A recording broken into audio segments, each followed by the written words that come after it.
that 20 working days, or putting it to 40 working days. I'm going to call Eugenie Sage. Mr Chair, just following on from the Honourable David Parker, we'll certainly be supporting that supplementary order paper. Because, Mr Chair, there has been a 40-day period for the public to make submissions on concession applications since the Conservation Act was introduced and passed in 1987. So it's got a 30-year track record of working, and Mr Parker makes very valid points.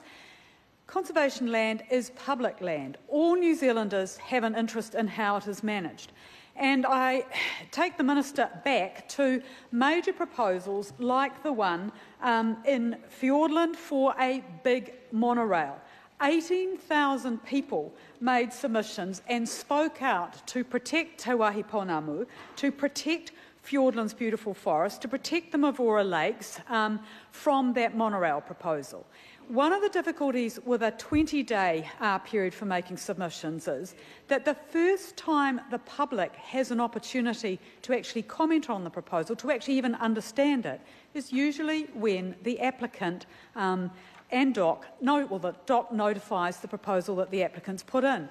Rarely do applicants go out and actually engage community organisations, environmental organisations like FMC or Forest and Bird.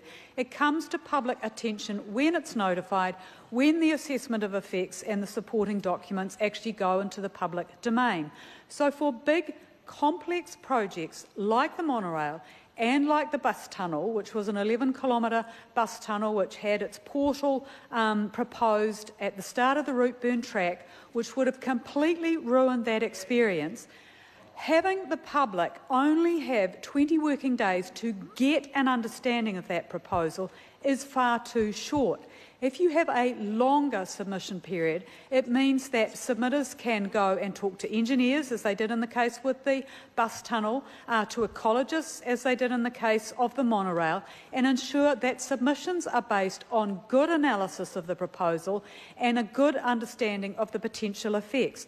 Shutting it down to only a minimum of 20 working days will mean poorly crafted submissions potentially, and it just totally overrides the significant public interest in how our conservation lands are managed and the number of people who want to get involved when we have these big commercial developments like the monorail. So the second point is that 50% of international visitors come to New Zealand wanting an experience of natural landscapes and to connect with natural areas.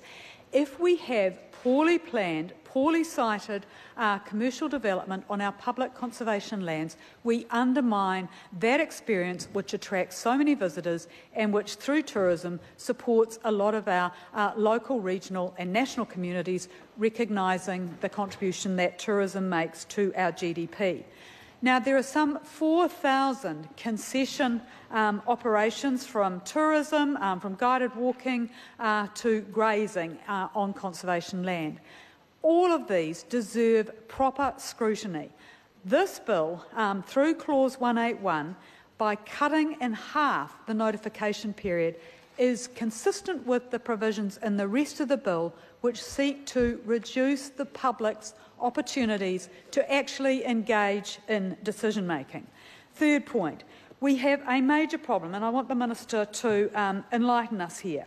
In Clause 182, there is, because Oceania Gold made a submission and they wanted the timeframes for notified access applications for mining on conservation land to be consistent with concession applications, so they wanted a halving in that notification period from 40 days to 20 days as well. The Department of Conservation, because of the political direction of its minister probably, has gone along with that. So this was not in the bill as introduced. So what basis does the minister have for making this change around mining access arrangements and halving the notification times for them? through the consequential amendments around Clause 182, when that wasn't in the bill as introduced, and the Parliament and the Select Committee has had no opportunity to get public submissions on this, and would remind the Minister of applications like the access arrangement for, by Bathurst for mining on the Denniston Plateau. That was the subject of huge, Mr Chair. Eugenie Sage. Thank you, Mr Chair. Of huge public interest and significant ecological values being damaged by that application, and yet we are seeing a law change on which there has been no public consultation, because Oceania Gold, in its submission in the departmental report on page 384, said that they just sought to align these notification timeframes for access arrangements on public conservation land. So it was their submission that is becoming the platform for this law change, rather than it being in the bill as introduced, and we object to the public not having had an opportunity to have a say, because we think people like Forest and Bird, Fish and Game, FMC, which defend the public interest in our conservation lands, would have actually put in submissions opposing this. And again, mining applications are very complex. They have a number of impacts. Mining companies don't tend to consult the public before they lodge their access application. So the only time that the public actually gets to see the whole of that is when it's notified. So again, it is ridiculous to have a 20 working day period for that, not 40 working days. And I suspect that the Minister will say, well, it can be more than 20 working days. It doesn't require just 20 working days. But it's still giving the Minister the power to reduce it to that limited period. It is public land. The public should have the maximum opportunity to make submissions on development applications and mining applications which are going to damage conservation values, ecological values and recreational values. So this is a bad bit of the bill. It overrides the public interest in conservation lands, and it's consistent with other provisions in the bill which seek to reduce the opportunities for public participation. We oppose it. I call Dennis O'Rourke. Mr Chairman,